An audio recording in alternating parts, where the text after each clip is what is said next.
We want to kind of figure out how can we manage these foods so that we can enjoy them, but they don't cause symptoms or potentially as many symptoms as we normally experience. So I'm just going to go through a couple suggestions that we might recommend.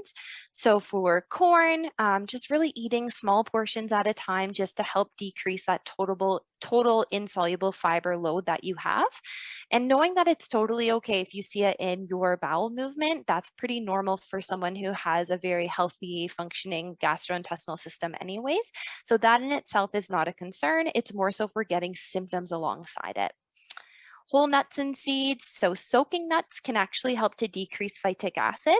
So generally it's recommended that you take your nuts and you would soak them for like 6 or 7 hours overnight. And then usually you would roast them to kind of get them back to a crunchy texture. And that might help to decrease that phytic acid.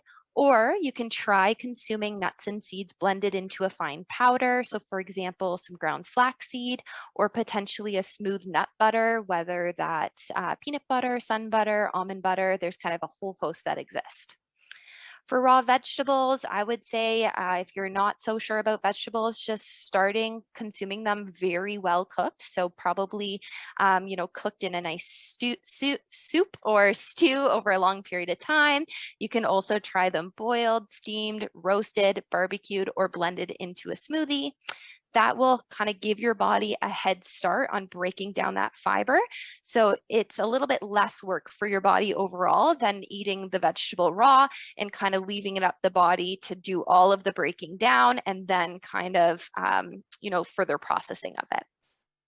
For dairy, you can opt for a lactose-free or a dairy-free milk beverage. So there's so many that exist on the market now.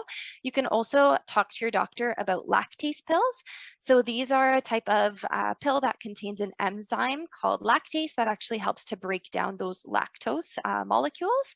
And so if you don't have an option to choose a dairy-free food, you might be able to enjoy something that does have dairy by taking a couple of these pills.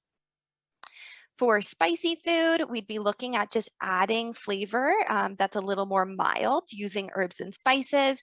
So it might be something like rosemary, thyme, sage, parsley, oregano, dill, lemon, lime, vinegar, to name a few. So lots of good ways to flavor foods. We can kind of stay away from those really hot, spicy ones. For juice and sweetened beverages, we can try to dilute juice so it's lower in sugar overall. We can also try to flavor water by adding in lemon, cucumber, mint, and absolutely we can try just choosing a smaller size of sugary drinks so that again, we're putting less sugar overall into our body in one period of time, meaning we're not requiring it to, deal with such a large amount all at once.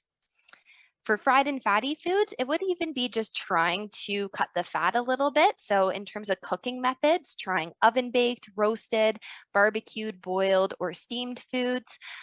Things like sauces, dips, and dressings tend to contain quite a bit of fat. And so just asking for them on the side and just controlling the total amount that you add is a really good way to manage the total fat in a meal.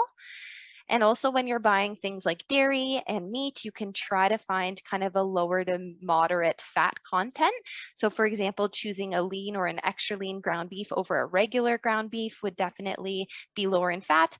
Or when you're choosing yogurt, choosing like a 1-2% milk fat yogurt as opposed to like a 6 or a 9%, which they do sell as well.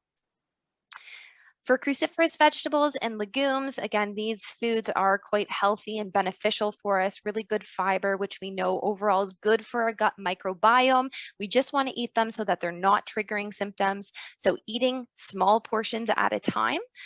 You can also ask the doctor about Beano. So this is again another enzyme supplement, and it actually helps your body break down those compounds that have that crazy name oligosaccharides. So sometimes people find taking the Beano before eating these foods can help a little bit with symptom management.